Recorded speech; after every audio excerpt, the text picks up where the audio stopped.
Feel like I am appropriately energetic for this lovely Tuesday morning. I think it's Monday. Uh, So there we go. I Anyway, hello and welcome to everyone who's watching the Written Melanin channel. Wherever this day may have found you, I'm so glad that you are here. I don't know if that's the intro for the Melanin Chat, but I'm whatever. My name is Chelsea and I write books about black girls who aren't all that nice, and I'm here with Audra, the most amazing, wonderful, talented, magnanimous Audra. Ooh, magnanimous. Look at me pulling out SAT words first thing in the I morning. mean, I'm just saying, girl. Wow. Go ahead with your bad self. Yeah. What's up, La? How you doing? Hello, good morning. Also, Ben is also here, and anyone else who chooses to join us in the chat. Hi, Timothy. How are you? Hello, good morning. So, as y'all know, we're going to give people a couple of minutes to come on in. So let us know how you've been, what you've been up to. I did not mean to click that button. Oh, well. It's been a couple of weeks since our last Melanin Chat, because life has been lifing. It does that. So how have y'all been? How have you been, Audra? You know, I am here. I am here. That I don't know. That's my mama is coming this way to Maryland today to have I thought she was having surgery. She's having the MRI to see if she needs to have surgery to repair the lining in her brain. So she's coming up this way later this afternoon. But she's home. She has in-home health care. She's getting up and trying to walk around. She still gets weak and all that. So, but she's getting better little by little. And one of the wonderful things, they're bringing her like 14 days worth of food. Because her health insurance apparently pays for this because she's, still trying to get back on her feet. So I am trying to get back to some semblance of normal. And I published an episode today, so that was a good thing. And I had one last week, so I'm getting kind of back on track with that and just trying to, deal with life. But That's I'm good, real. I guess. I'm here, so. Well, I'm glad that you're here. I'm glad that your mom is getting better. Also, shout out to Montrez and Vina who came in. Hello, Hey, welcome. y'all. And yeah. Thank you, La. I appreciate that. And how are you, Chelsea? How am I doing? I don't know. From day to day, it's a Russian roulette. So far today, it's good. So that's a win. Cannot with this girl, y'all. But so far so good. Since the last time we spoke, I had my first book signing at Resist Books, which was a really amazing, life altering, brain changing experience, which was really, really dope. Absolutely loved it. And going back, y'all know what's crazy? Distracted. Okay, so full transparency. I'm running on like 3 hours of sleep, but my brain's all over the place. It's like a squirrel. And so what happened was I was in the middle of a sentence, and then I was like, oh, camera. And then I was like, oh my God, why is there so much Alphonse hair on my sweater? And then I had to pick it off. So anyway, going to the bookstore was amazing. Yeah, I'm so sad I missed that. I'm so sad I missed that. I wanted to be there so bad. But I'm glad you had a good time. I did. And it would have been amazing if you were there, honestly. And y'all, I love my mom so much because she talks a big game like she's a triple OG thug. And then when I tell you she laid eyes on DL, I was like, oh my God. And she freaked out. Best experience. She got totally starstruck, and it was amazing, and I love that for her. Oh, that's so sweet. Yeah, I wish I could have seen that. You should have videotaped that, man. I would love to see that. There was so much happening, man. I was just like, look at the people. I was fangirling over everybody, like, oh my God. So yeah, Wow. Yeah. So also, you guys, I don't know why this does this. It doesn't do this on the other ones. So I don't know why the chat looks all smushy smush or whatever on the screen. It doesn't do that when I stream on other things. I don't know why it does it. It upsets me, and I don't know what to do about it. But moving on. Anyway, we're gonna get another 3 minutes, then we're gonna get to these spotlights for the week. So yeah. I guess I better pull mine up, huh? Yeah. Okay. So yeah. And I'm going to probably keep playing with this. So if y'all see the chat go off screen, that's just me trying to like adjust it visually because I don't know what's wrong with it or why it looks like it's been stuffed into a sardine container. I don't know what's happening. But yeah. Let's see here. Ben said it'll still be amazing when we come back in September. Hopefully you'll be able to make it then. English. Where is it? I will be there. Yes. So, since Ben brought it up, I am going back to Virginia 2 more times. I am going September 2nd, which is Memorial Day weekend. I'm going back to Resist Booksellers. That is the first signing that I'm doing for We Are Dying Gods. And I will have all of the pre-order merch for the book as well. So that's going to be fun. And then I'm also going to the Book Bar in Richmond, which is a whole festival. And Nice. as far as I know, It's a cute little store. I love that store. Awesome. I'm excited to go, honestly. It's cute. It kind of has the same, well, from what I can see, because I haven't been inside Resist, but it has the same kind of like, long, narrow kind of. It's really cute though. But she's got like a little radio, like a little, not radio, like a she has a record player and records. She's really cute. Really, really cute. And she sells wine. So. See, that's the part I'm excited about. So, I'm excited. As far as I know, I know that Jessica Cage is going to be there as well. So I'm excited to meet her. So it's gonna be great. It's gonna be wonderful. It's gonna be amazing. Good. And also, if you guys need the dates, if you go to my website, cmlockhart.com, I have the dates and the addresses for both places there in case you forget. And you're like, oh, I know Chelsea's going somewhere, but I don't remember. It's on the website. Check it out. Anyway.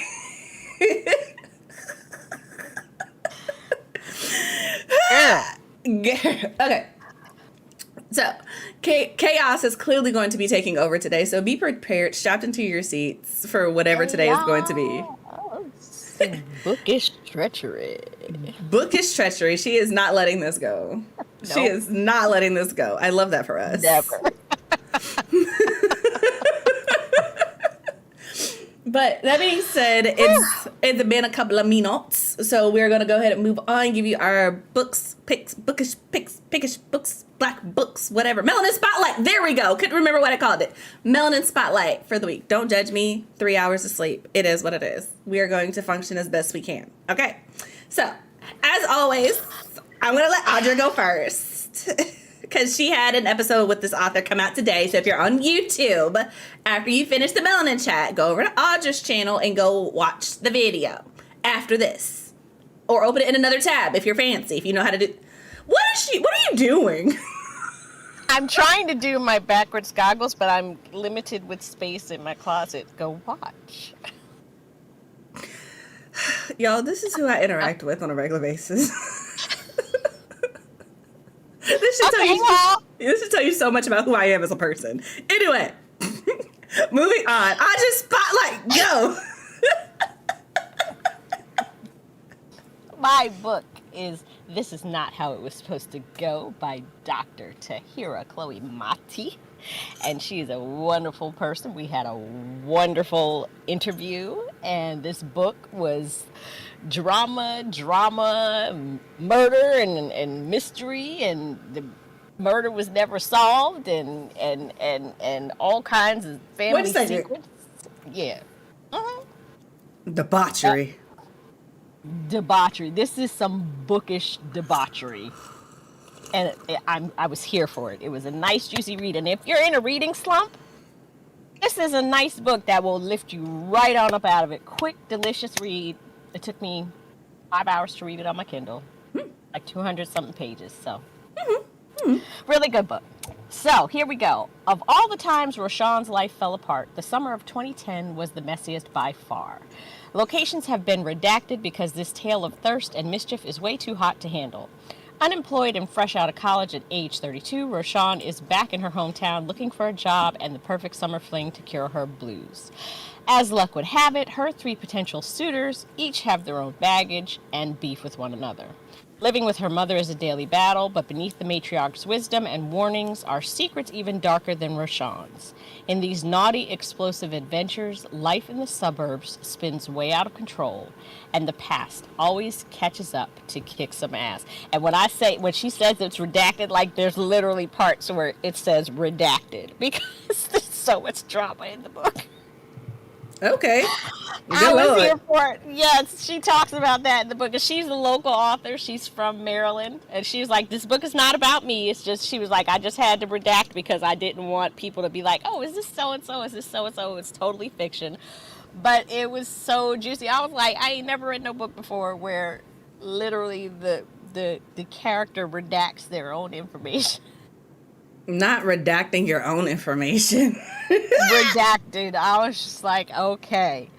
It's some family secrets, it's some drama, it's a lot going on in this book, but I was here for every minute of it. I loved it. So check out the episode after we finish with the Melanin Chat. Don't you leave this Melanin Chat before we're done. Yes. All right.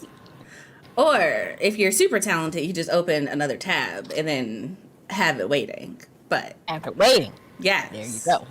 All right. So that is Audra's pick, y'all. I'm going to do something I'll never do.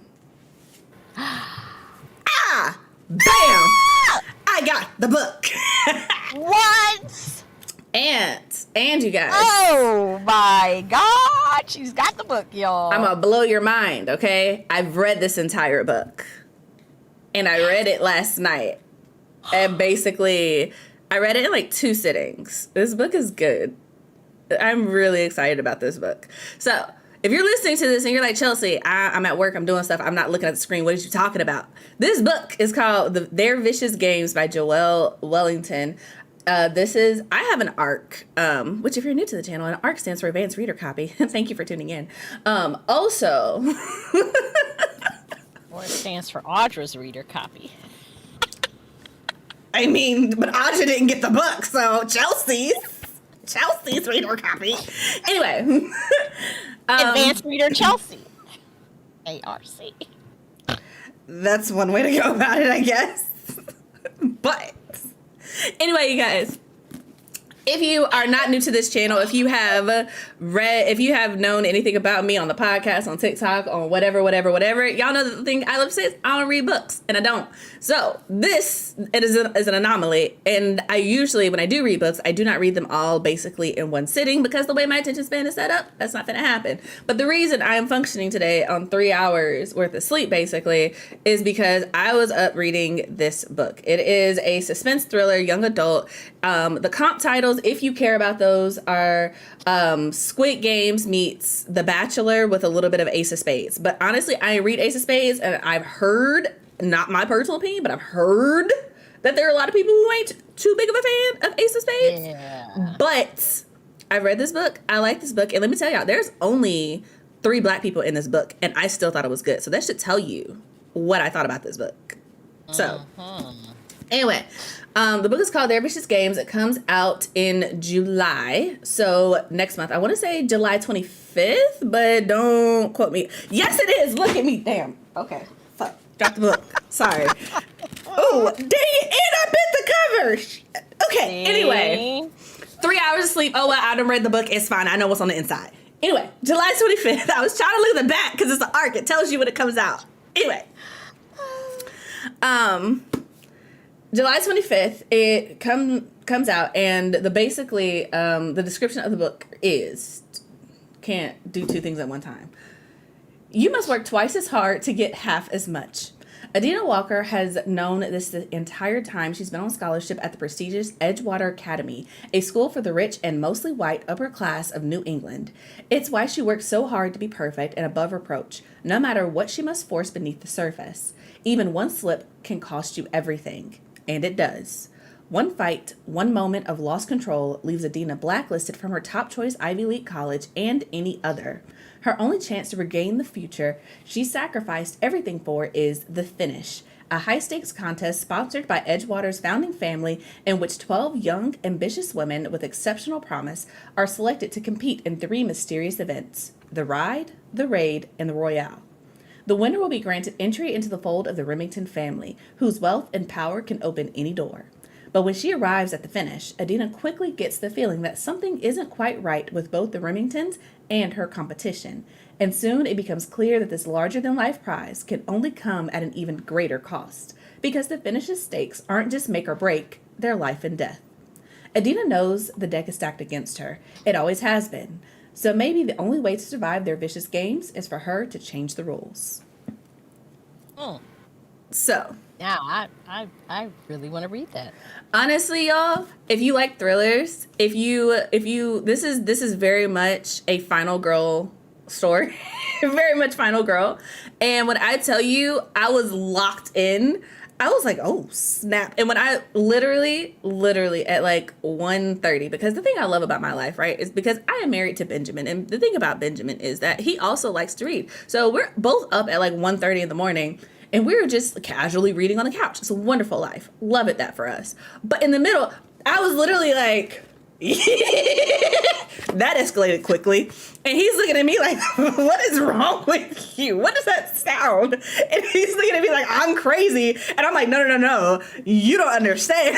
And when I tell you, I had to stop at 1:30 and explain the entire plot of this book to this man so that he understands when I said this escalated quickly. He understood that this escalated quickly. And I was just like, oh. But I will say this. I'm going to do like a whole review on the book. And also Joelle Wellington, the author, is going to be coming on the Written Melanin podcast in August. So keep an eye out for that. But when it was good. The only caveat is if you do get the book, you have to get past the first 100 pages. They're not badly written or anything like that, but life and death is not a spoiler. Until the first girl dies, it's kind of like, okay, get to the point. But once the first girl dies, locked in, homie. Locked in. So I love it. Yes. Oh. I just want to take some time to talk about it because y'all know I don't be reading books like that. So, but you know what? Y'all know what? I actually did read another book last week. I read 2 books in 2 weeks. Look at me. Look at God. Okay? So. What? I also listened to the audiobook of The 100,000 Kingdoms by N.K. Jemisin. Ooh. So, I am officially an N.K. Jemisin girl. Look at me. Anyway. Both good. Like I said, full review of their vicious games coming on later after I talk to the author. But yeah. Okay. Also, while I'm still focused on some things, Felicia came in. Hello. Good morning. How are you? Hello. Let's see here. La said you finished it already. I'm impressed. You know, I'm impressed with myself too, La. I am. That book's been on my list. NetGalley did not my request for. I'm sorry. The only reason I got it is literally because I run the Melanin Library, and they were like, "Hey, will you put this on the Melanin Library?" It's like, send me a book, and they did. So that's literally the only reason I got one. But yeah, let's see. Miss McCoy said, "I'm kind of over the rich white private school stories at the moment, but glad you had a good time with it." That's fair. That's valid. And I will say this, y'all. This is not a 5-star read for me because the main character is surrounded by nothing but white people and her love interest. I like that this one doesn't have like a true love interest. It's not like someone she's interested in, but there are men in this book, and they're all very blonde and blue-eyed. And y'all know me, that's not my taste. But I was just like, I can live with it. But her best friend is black. She's also very rich and very black. And I loved that there are a lot of casual references to black culture in this that were not heavy-handed. They were not explained. They were just touched on and they moved on. So, like, if you know what a D9 is, they talk about it in the book, and it's very nice, and like there are casual references to things like blue magic, and it's not explained what it is or how it's used or what it's for. It's just it's in there, and I appreciate stuff like that. And there's also an Asian girl in there, and baby, she's real. She's real. They're thugs in this book, let me tell you. But anyway, I recommend know what it. blue magic is, but I don't know what D9 is. I hope I'm not going to get my black card revoked. How you go to HBCU and not know what a D9 is? I don't know what a D9 is. What, is this some kind of drink or something? Before I give Audra the answer, raise your hand in the chat if you know what a D9 is, because I just want to know. I feel like that's a thing, but then again, I grew up around parents in HBCU, but whatever. I just kind of want to know before I answer the question. So remind me in like 3 minutes to tell you what the answer is. Anyway, that being say what? Don't what me, Miss Woman of Color reader. Listen, I don't know what the hell it is. Or you maybe went I to do, and Hampton. Oh, you went to Hampton. But no, you should know because you went to Hampton. You should know. If it's a drink, I'm not gonna know what it is because I don't drink. It's not a drink. Well, then I don't know what the hell it is. Okay, so La doesn't know what it is either, and neither does Montrez. So, ha! Okay. Anyway, D9. You mean the Divine Nine? Is the Divine Nine, yes. Okay, well, if you said Divine Nine, I would have known what the hell D9, you're talking Divine about. Nine, they the same thing. I've never heard it abbreviated. I've always heard Divine Nine, ma'am. Yeah, the D9 is at Hampton. Oh, pretty it's sure. definitely at Hampton. No, I'm pretty sure. Don't quote me on this. Don't quote me on this because I could be lying. I'm not affiliated with any of the D9, so don't nobody come. But pretty sure that like the AKAs had their were started on Hampton's campus. No, I believe they were at Howard. Howard, the other HU. One of them. One of them. But yeah. I know the Divine Nine. I've just never heard it abbreviated. So, God, pause it. Anybody watching? I've always heard Divine Nine. I've never heard D9. Mm-hmm. And you see that I thought of it on my own. I was like, D9. And I was like, what is it? Honestly, I'm not mad at you because I know that there are 9, but there are only like 6 that I can name offhand. I don't know the other 3. Alpha Phi Alpha, Alpha Kappa Alpha, Omega Psi Phi, Delta Sigma Theta, Sigma Gamma Rho, Kappa Alpha Psi, Iota Phi Theta, Phi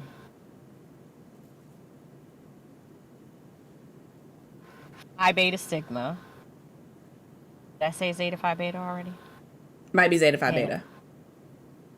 I don't think you said Zeta. AKAs, Alphas, Deltas, Omegas, Phi Beta Sigma Zeta Phi Beta, Iota Phi Theta, Kappa Alpha Psi, and Sigma Gamma Rho. There you go. So she knows them clearly because I couldn't do that. But anyway, it's mentioned in the book. It's casual. I liked it. I like that there are references. I like that the main character, even though she is surrounded by white culture, is not necessarily trying to be a part of it. She's just trying to get what she's trying to get and get out, and then things happen. They escalate quickly. Anyway, I'm gonna move on from this book. I just did think that I thought that it was really good. I have so many voices. I'm telling you, if I was not an author running a podcast and a YouTube channel and trying to do a publishing company and the Melanin Library, I would pursue voice acting. I feel like that's in my calling somewhere. It is. It really is. But not me to be like, don't ask me to name all of them, but I know who they are. Same. We in the same boat. But yeah. Anyway, let's move on to what we're actually talking about today. So the conversation for today, because we have to talk about all things Black and Bookish, is actually Black women in publishing, which I feel like is very fitting because both of our books for today are written by Black women, and we are also Black women. So shout out to us. Anyway, if you guys have not kind of seen the discussion, I dropped 2 articles down in the description box below. They are already there because I'm on top of things. Okay. Anyway, they're already there. They're 2 articles that Audra shared. Feel free to look at them at your own leisure. But basically, they were talking about how Black women are being pushed out of publishing. And it kind of goes back to that conversation that we have to have on a regular basis about how publishing is incredibly white. But actually having it laid out was very interesting. And it was also, maybe it's my tired brain. I read both articles this morning. But one of them, the one from Publishers Weekly, I felt like was so much better, well written, and made a point that I understood so much better than the one from the other Electric site. literature. Yeah. But that's me probably being judgmental because I'm not, my brain's not working fast enough to be like, oh, it's okay. No, I ain't like it. Mostly because if you guys check out the articles, one of the articles compared being Black in publishing to the fiction book The Other Black Girl. So, I figured that would be a trigger for some people because I've heard that book wasn't very good. But if you get past that, that's only like the first part of the article. And then you get past that, and this woman talks about her experience in publishing. And the part that I highlighted, which was interesting, and of course, did it move on me?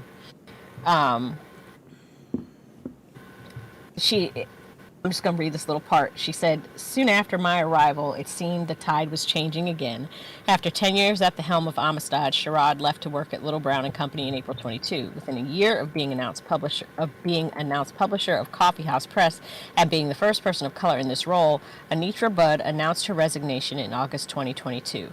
A month before Budd, Dana Kennedy had left her position as the only Black SVP/publisher of Simon & Schuster after about 2 years in the role and ultimately left the industry.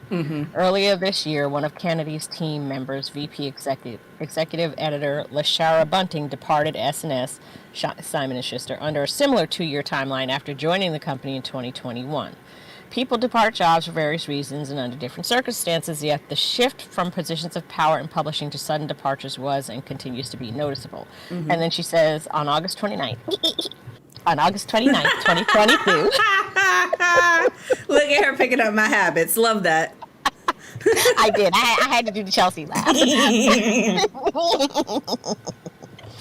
On August 29th, 2022, after 19 months and 18 book acquisitions, I was informed that my position as senior editor at Amistad was no longer necessary.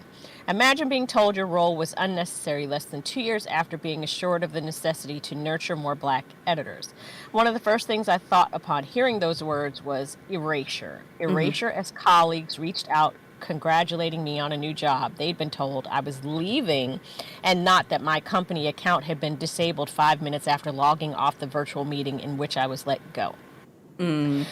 Erasure came to mind when my authors and their agents told me they hadn't heard a word from anyone at the company until I publicly announced my departure 2 weeks later, and it felt like erasure in the extreme when I saw how quickly I was removed as editor and others were given credit for the labor I'd put into editing and advocating for the books I had acquired. I was effectively erased because, like Kendra Ray, the narrative about my sudden departure from Amistad had been woven by others and not by me. And then she just goes on to talk about this, and then she mentions the other article, High Cotton in Publishing, which really is kind of a nice I really like article, that one. Yeah, of the history of, Of publishing. Of publishing and Black people's kind of entrance into the traditional publishing realm. Yeah. But I when I saw these articles, I sent them to Chelsea and was like, I know it seems like we talk about this often, but you can't talk about it enough, in my opinion. You really can't, because, like, I will say this. The first article, the reason I say that I didn't care for as much is because, for maybe, and again, I could have just been tired, so I might have missed it. It was just, as she was talking about her experience, I just didn't see any condemnation for the idea of being the other Black girl, and that it being a competitive space and there being enough space for everyone. It just kind of seemed like she was like, there's this idea of the other Black girl, and it was never this condemnation of there is space for everyone to be here. She kind of just brought it up and then went into her own journey.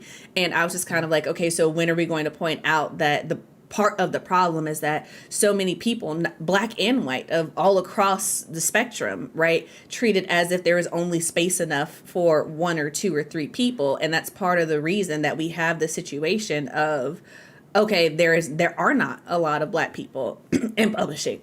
I'm not saying that's the only problem, but I'm also saying that I think there are a lot of internal mindsets that also have to be addressed and adjusted before any real change can happen, because I feel like the 2 articles went hand in hand, because like you have this one person's personal experience, but the entire time she's referencing the other article, I can't remember the name, the cotton something. But I don't remember the other article that had the actual history, and Yeah. Black publishing in high cotton. the black publishing in high cotton, yes. And I feel like the black publishing in high cotton kind of touched on just the fact that pretty much the entire black history of traditional publishing can be condensed to one article is very, very telling of Sad. this society and what publishing looks like, and why we can have to continue to talk about it, because that wasn't even a long, I did not have to sit there for 2 hours and read that. There are literally the entire history before, from like the first publishing contract to a black author back in I have to pull it up, all the way back at the very beginning.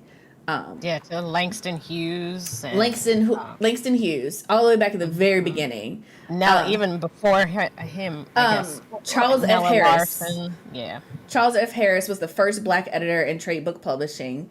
And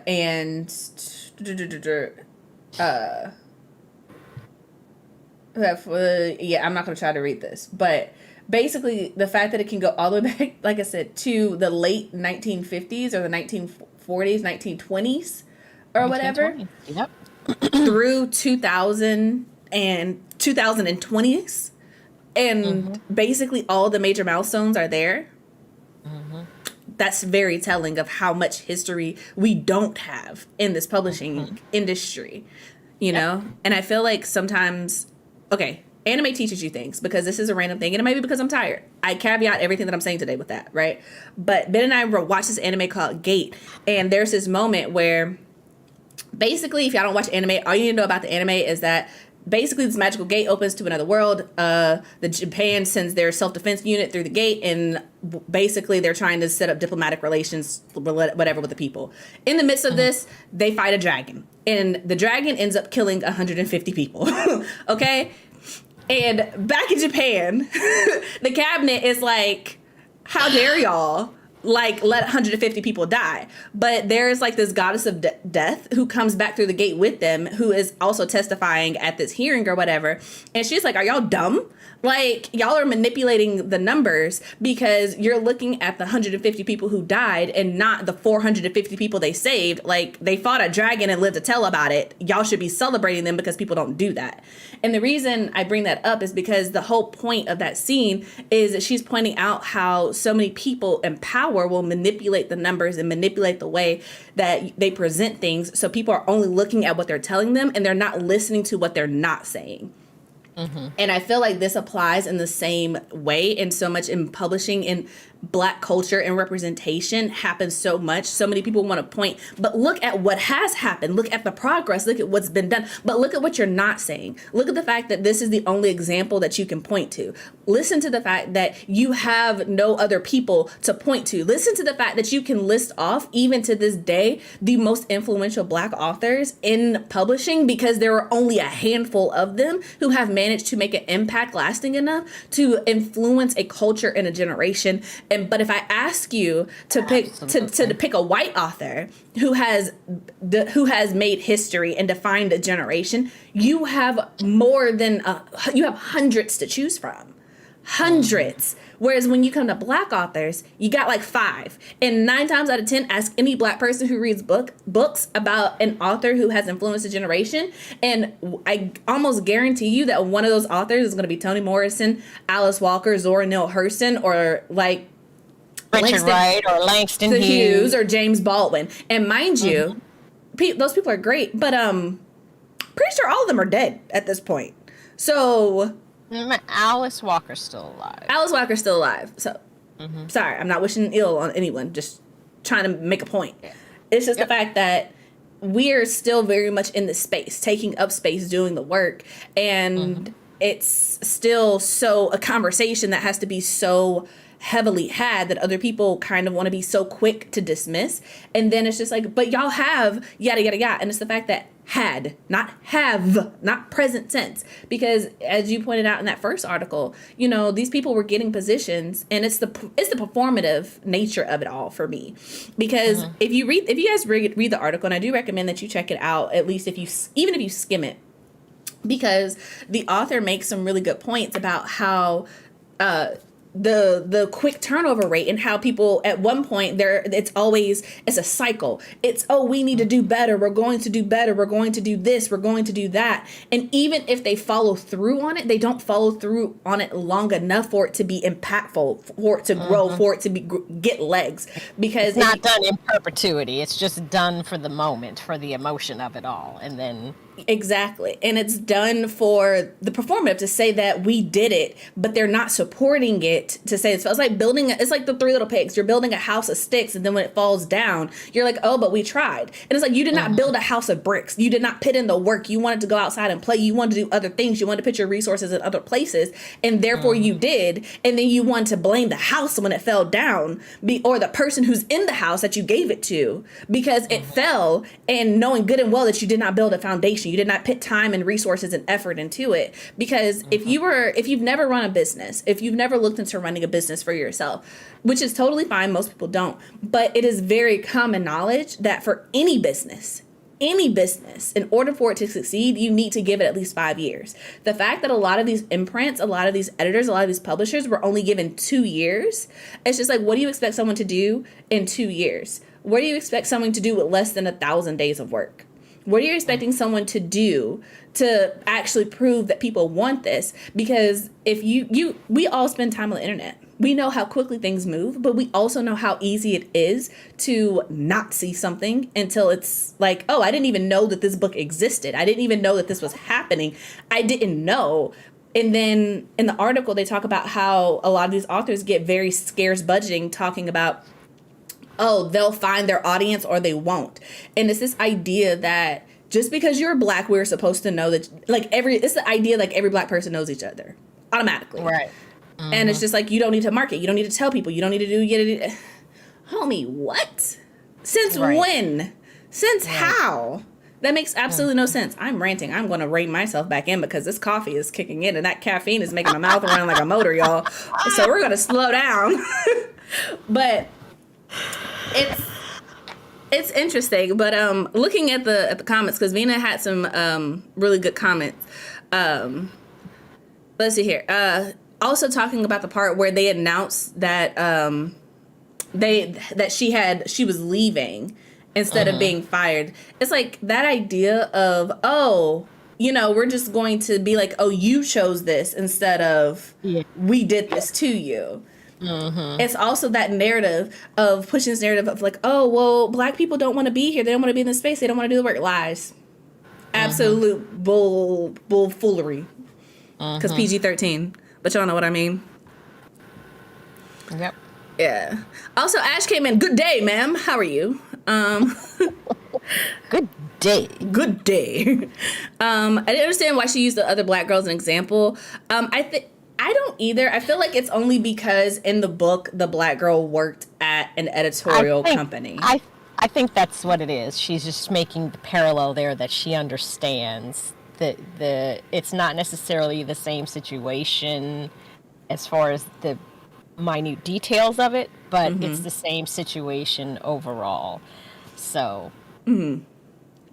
that's probably my guesstimate, and plus there aren't really any other books out there that I know of that are about a Black person in publishing. So yeah, she's using that as more so of a jumping off point to get to what her thing is about. Yeah. Like I said, it's very interesting because, like, I'm gonna be honest, y'all, the whole time that I was reading the article or what have you, especially what is it? I can't remember the name. Black Publishing and High Cotton.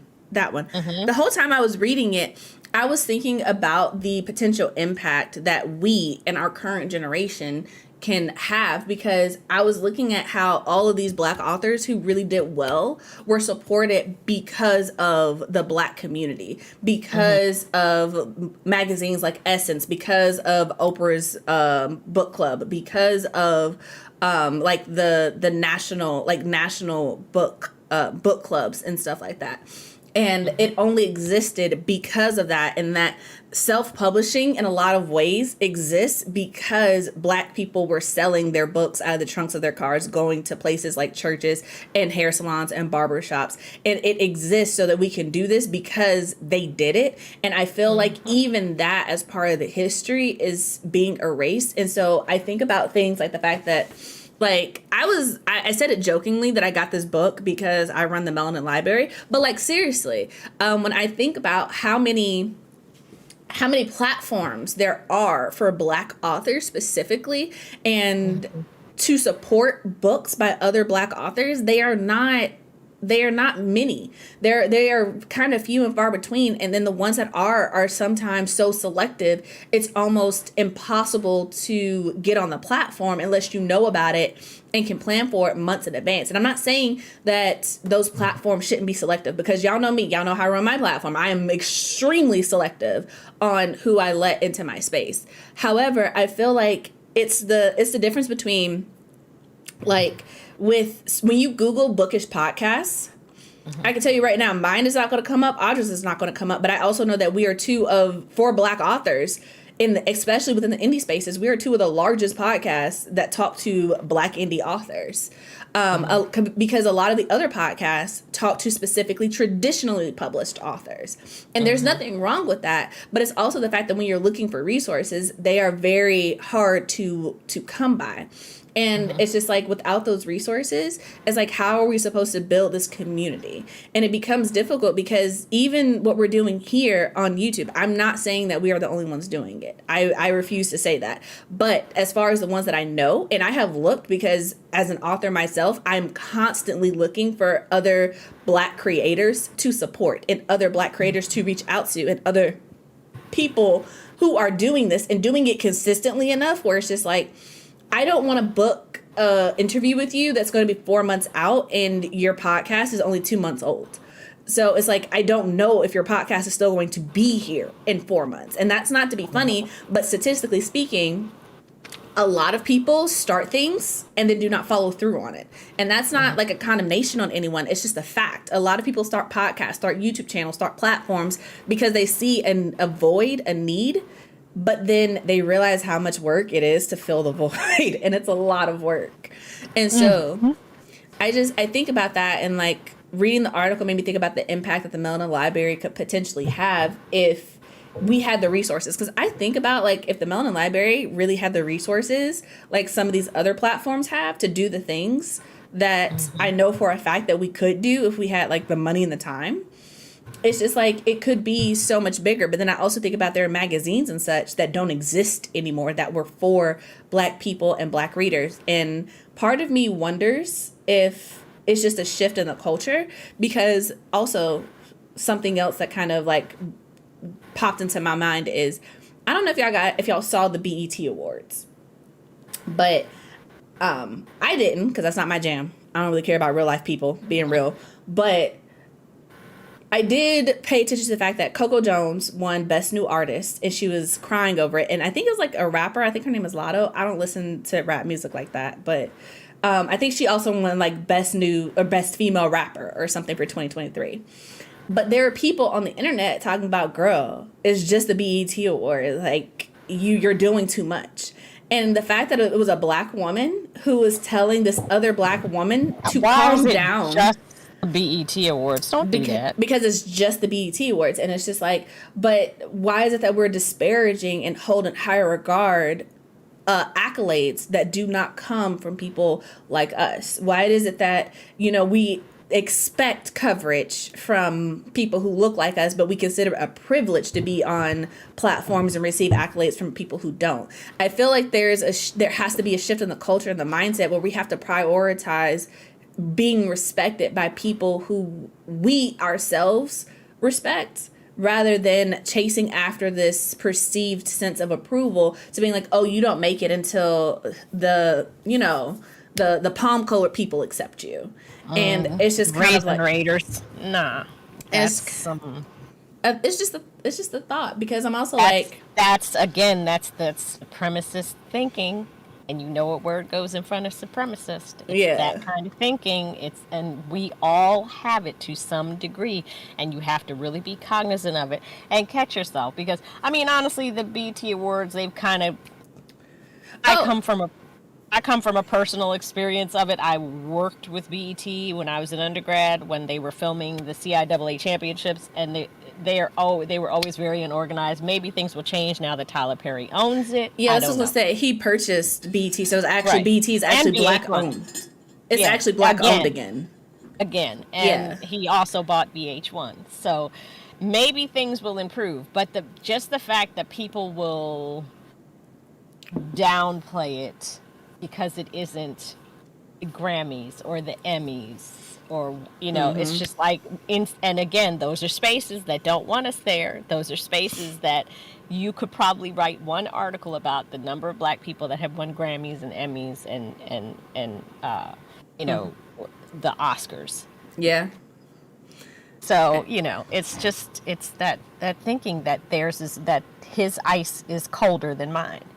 Grass is greener on the other side of the fence. And it's just like, nah, homie, it really just depends on how much time you put into your soil, how you water your line, and how the light hits it, because it's something's always going to be greener at a different angle. Just why like the sky looks bluer on some days than others. Okay, it's all perspective. And you have to recognize that what you're seeing is your skewed perspective, because what looks like truth, absolute truth to you, is not absolute truth for everyone.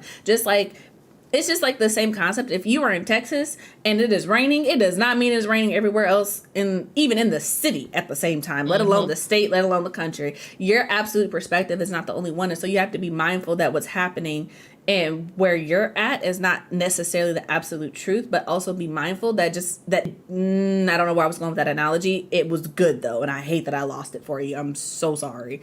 But the point is like, how do I put this?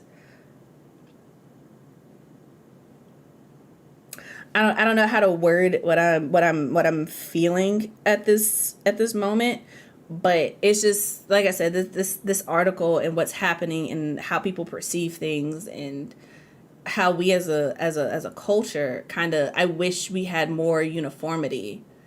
It's just kind of like, I wish it was there. And I wonder part of me, and I don't say this as a negative thing, so please don't come for me, and it may be an unpopular opinion, but I'm also wondering how many of these things are falling apart because of this not idea, but because of integration. Because if you look at the article, a lot of the stuff that was happening, especially when people were making big strides or whatever, integration wasn't necessarily a thing at that point. And I'm not saying that integration is a bad thing, but I'm saying that when we had our own spaces, we supported each other in a way that I don't necessarily see happening now. We were much more self-sufficient. We had our own banks, our own haberdashery, our own movie theaters, our own grocery stores, our own everything. Oh, my light's trying to tap. Our own everything. And, I'm sorry, even Martin Luther King said that he felt like integration was, he led his people into a burning building. And when we had to be self-sufficient, we were communities. We were supportive. We bartered. If somebody needed this and I needed that, we traded. It's just it crippled us in many ways. And I feel like that's something we're thinking about, because I also notice a lot, especially with the Melanin Library, especially with how I run my platform, right? And if y'all know me on any type of personal level, you'll know that, and I try to make this very clear on all of my platforms and with anyone that I talk to, I am not anti anybody. I am just very pro black because I am a black person. I come from 2 black parents. I have grown up in both white and black spaces. In the way that I have been treated throughout my life, there is a very clear and stark difference between how I have been treated, how I've been talked to, how I have been addressed in those different spaces. And for better or for worse, those things leave an impact on you and they shape who you become. And for me, most 95% of my positive experiences come from being in predominantly Black spaces, and as a Black author wanting to like knowing how hard it is to be able to create something and to run something and to be in charge of something and to create your own future, especially coming from a place of like two working class parents who are very much like, hey, you need to like fall into this grind in order to be able to support yourself, wanting to do something creative. It's kind of like, I understand how hard it is, which is why I go out of my way to support other people who are trying to do the same thing, because it is exceptionally hard. And it is a lot harder when you look like this in America. And it's a fact. It's not a moral like judgment on anybody. It's just the fact. It is what it is. And I try to go out of my way to support both platforms, authors, creators, anybody trying to do something outside of the norm, because I know for myself how difficult it is, right? But I feel like a lot of times when you talk like that, when you're like, I'm trying to support other people who look like me first, it becomes a what about everybody else type conversation. And it's like, I'm not anti anybody else. However, just simply acknowledging the fact that other people need support, and that is who I am looking to give my support to first, and who I'm trying to lend my ear to first and lend my platform to first, it becomes very problematic.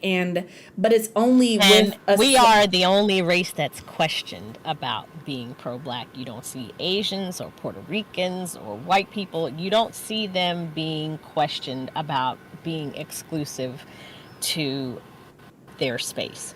But for whatever reason, we always are. And it's frustrating, but I've also noticed that one of the things that I love about what it is that I do, though, is that when you brought up bartering, it's something that I know that I have done in the past that is so beneficial, because it's just like, okay, I'll work with you and you'll work with me, and then we'll both build each other up, because it's not all about financial gain. Sometimes it's like, you have a skill set that I need, and I know that your skill set is valuable, but I also have a skill set that you need, and my skill set is also valuable. And the way that I kind of internalize this is the fact that, like, if y'all don't know, if y'all haven't been to my website, y'all only see me on YouTube, that's cool, that's fine, that's dandy. But I also offer mentoring services for authors. And I have gone back and forth with this with Audra. I have gone back and forth with this with Amanda. I've gone back and forth with this with a lot of authors, trying to figure out how to price my services. And one of the things that I get told very consistently by Audra, when she gets upset with me, and we're not going to talk about that right now, is the fact that my prices are extremely low. They are extremely low. And I was just like, and one of the things she tells me all the time is like, your time is more valuable than what you are charging. And the thing is, I believe her. I absolutely believe her. But I'm also like, I want my prices to be accessible for people who, let's be real here, when you look like us and you're trying to do something creative, especially something, and you're being serious enough to pay for it, you don't necessarily have the budget to cover what my time is actually worth. But being able to barter with people, it's always like, okay, I acknowledge the fact that your time is worth more than what you're charging me for. This is what I can do. And sometimes that monetary value isn't as important as a skill set as someone else can offer you. But I find that the only time I'm really able to have that conversation with people is when I'm having it with other Black authors who are very serious about their craft. And I find that to be interesting, because it's just like, that's something that we never talk about. We never really talk about in exchange for services. Whenever you read articles, whenever you see classes, whenever you see posts, whenever you see anything, it's always about that financial gain. It's never about community. It's never about getting allies and resources and building up what you're trying to do in a genuine way. It's always, oh, they better pay you. They better pay you. They better run you that money. Get the bag. And I'm like, the bag is important, but I feel like it has created this idea where community is not important, and then people are always wondering when they do try to do something on their own, why it's not successful, why no one is supporting them. And it's just like, if every time I talk to you, it's a monetary transaction and I cannot divulge anything to you out of the goodness of my heart, because the thing that I believe, and I probably got off on a tangent somewhere along the lines, that's fine. But the thing that I believe when it comes to like running a business is the fact that if you cannot give away your knowledge for free, then you do not have enough knowledge to have someone pay for it. And I say that in the meaning of, if you enroll in a college class, right? Your professor is going to give you a ton of knowledge in that class that you pay for. But also if you go to their office hours, but also if you see them on the street, but also if you see them outside of that structured environment and you ask them a question, they are still going to have the time to answer it for you, because they have enough knowledge where even if you pay for it, you cannot access everything, and they have enough that they can give it away for free. And I feel like there are so many people on the internet, especially within our communities, who position themselves as experts, but then they don't want to give anything away because they don't have enough to give away. And every transaction with them becomes monetary, because they're like, if I only have 10 apples and I don't have an apple orchard that I can go pick more from, then I have to charge you for these 10 apples. I cannot afford to give you an apple or two and you not pay me for it because this is all I have. And I feel like we have fallen into this culture of not supporting each other, not building up community, so that now no one has access to the orchard because we're all just trying to sell the apples in our basket. I don't know if that analogy made any sense. I don't know where I'm going. 3 hours of sleep and actual caffeinated coffee. You got what you got. But I feel like there was something good in there. I feel like something good was in there. Yes, there was. Absolutely. Absolutely. Because I can think of a person who I'm going to try and remain very, very vague about, because I know that there are people. There's at least one person on this platform that knows who I'm talking about. But this person. Oh, I'm gonna ask when we get off. Mm-hmm. This person. When I first started out with my book, when I was, doing research, she has a platform, and I asked her a question, and she was like, "Well, you can buy my book to get the answer." Let's talk about that. I spent the $10 or whatever it was for this ebook, and it wasn't shit in that ebook that I hadn't already found on the internet. And now this same person has made a big adjustment in their life, and I saw her post about it, and then somebody asked her about how she did what she did, and she said, "Buy my book to read what I did." And that shit annoys me, because that makes me think that you ain't really got. Because the question was something that should have been simple. She could have answered it and then been like, "And for more, get the book."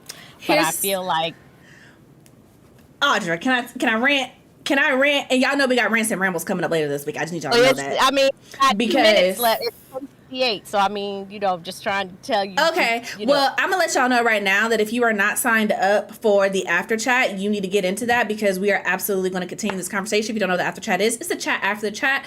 The Melanin Chat is PG-13. The after chat is grown folks. Okay, so if y'all know who I am, y'all know that I got a mouth of a sailor, and I keep it very PG-13 for YouTube, because that's just what YouTube likes. But if you want the real conversation, if you want the tea, $5 gets you in, and it supports the Melanin Library to make sure that it remains a free resource. And hopefully our goal for 2023 going into 2024 is to be able to have enough support where we can actually afford to pay some people. We have a website developer right now, but we are trying to get to a point where we can afford to hire another person to join the team, as well as start paying myself. So if you'd like to support that, for sure, check it out. It is down here in the bottom right corner, patreon.com/writemelanin. There is a link in the description box below, as well as a link to support Audra. Great. Glad we got that. Moving on to the rant.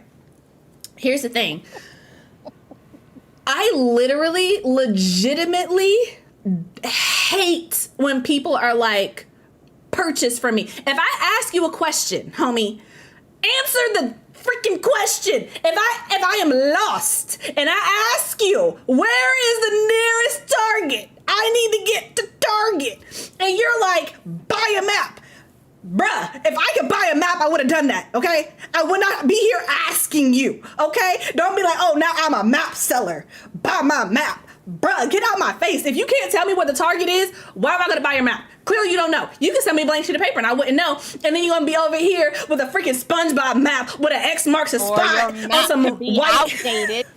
Your map could be outdated, and the roads that map is telling me to go ain't there no more. Right. Like, again, this goes back to what I was saying. If you cannot give it away for free, you do not have it for me to pay for. And honestly, if I gotta buy your $10 book and it's only 50 pages, I'm be upset. I'm be mad. Okay? And that's the thing that I don't like about some of these authors, because y'all really be out here thinking that y'all doing something and y'all not, because y'all got here on Amazon and y'all got like 20-page books and y'all selling it for like $7.99, and you think you doing something. You ain't got no plot, you ain't got no characters, you ain't got no development, you ain't got no skill, but you out here be like, oh my God, I make $10,000. No, you're a scam artist, you're a con artist in 2023, and you think you smart and you not, and you trying to teach other people how you doing, and they're not being successful, and then they're like, well, why am I not successful? Because you ain't doing nothing, bro. Like, this is a skill. You have to practice it. You know what you're not doing? You're not in the gym shooting, okay? This is why you're not good at it. And then you want to tell people how to be good at it while you sitting on the bench, and you be like, yeah, oh my God, this is my team. Like, no, you're curating a team of losers. This is a pyramid scheme, y'all. Anyway, that was a rant. And the book that I bought was actually a worksheet that didn't do anything for me. I'm sorry, I did not mean to scream at you. I'm so sorry. A worksheet? Don't give me homework. Do not make me pay $10 for homework. I'm sorry. That was rant. Because the question that I asked her was, I don't understand truly how to define a target or audience. She said, oh, buy my book and you'll understand. I promise you. And it was a worksheet. I ended up understanding how to build that from you, Chelsea, from a 2-minute conversation that we had. And I spent $10 on her book, and it was a worksheet, and I ain't learned shit. I was still more confused after that than I was before I had her worksheet. Nah, homie, that's not okay. That is not okay. What? Okay, so here's my thing, y'all, and I'm be honest about this, and then we're gonna wrap this up. We're gonna move it to the after chat. So again, you have time to sign up. Get $5 gets you in. Join the Discord so you don't miss the conversation. But when I say that I offer mentoring services, there's a reason I call it mentoring, and that is because I am literally coaching you through. Because you know what I have? I have time, and I have knowledge, and I have knowledge that I have accumulated over time.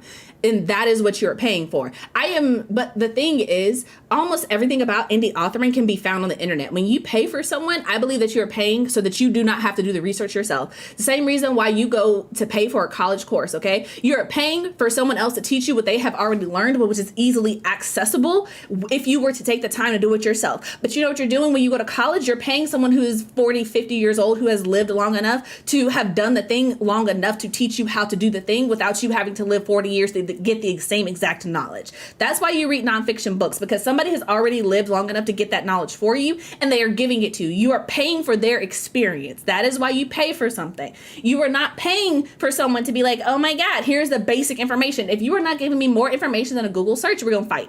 That's how I feel about it. Because how dare you not only waste my money, which is a finite resource, but you wasted my time, which is something that I cannot get back. Especially when it's something that could have been solved if you had taken 3 minutes. Because someone asking you how to define a target audience, you know what I would have done if you had just told me how to define a target audience, and you had been like, well, if you have more questions, you can book an appointment with me, or you can buy my book. Well, guess what? I probably would have looked into that instead of you scamming it out of me. And now I'm like, okay, if I see you on the street, it's on site.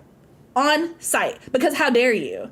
How dare you? But I digress. I am not a violent person, y'all. I'm not going to actually fight anybody. If I do, I'm going to sneak up on them, and then I'm going to have to take that up with Jesus in the afterlife, okay? But that's just me. That's who I am, okay? I'm not encouraging that. But either way,